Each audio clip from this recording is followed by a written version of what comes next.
সামিয়া মাত্র ১ বছর হল পুলিশ একাডেমি থেকে পাশ করেছে, কিন্তু তার সাহসিকতা ও নেতৃত্ব গুণের জন্য ইতিমধ্যে আলোচনায়। ঢাকার এক রাতে গোপন সূত্রে পুলিশ জানতে পারে দেশের শীর্ষ সন্ত্রাসী রাহাত চৌধুরী রাজধানীতে প্রবেশ করেছে, কিন্তু সে এতটাই চালাক যে বহুবার তাকে ধরতে গিয়ে পুলিশের অভিযান ব্যর্থ হয়েছে। সামিয়া স্বেচ্ছায় দায়িত্ব নেয় এই মিশনের। সে তার বন্ধু সারোয়ারদের সাথে নেয়, কারণ এই মিশনে শুধু বন্দুক নয়, দরকার প্রযুক্তির ব্যবহারে প্রতিপক্ষকে ধরার কৌশল। সারোয়ার হ্যাক করে বের করে রাহাতের গোপন আস্তানার লোকেশন, একটি পুরনো বস্তির ভেতরে একটি গোপন টানেল। তারা দুজনেই রাতে সাদা পোশাকে অভিযানে নামে। চারদিক অন্ধকার, কুকুরের ডাক, বৃষ্টির শব্দ তাদের থামায় না।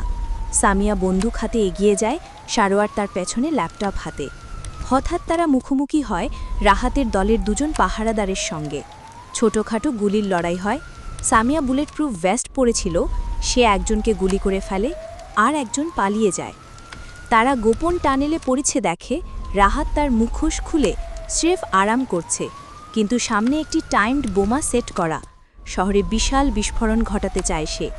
সামিয়া ঝুঁকি নিয়ে তার পেছনে গিয়ে বন্দুক ঠেকিয়ে দেয় মাথায়। খেলা শেষ রাহাত, এবার জনগণের কাছে জবাব দিতে হবে। সারোয়ার ততক্ষণে বোমা নিষ্ক্রিয় করে, পুলিশ আসে, সংবাদ মাধ্যমে সামিয়ার প্রশংসা হয়। সে হয় দেশের সবচেয়ে কম বয়সী সন্ত্রাসী ধরার জন্য পদকপ্রাপ্ত মহিলা পুলিশ অফিসার।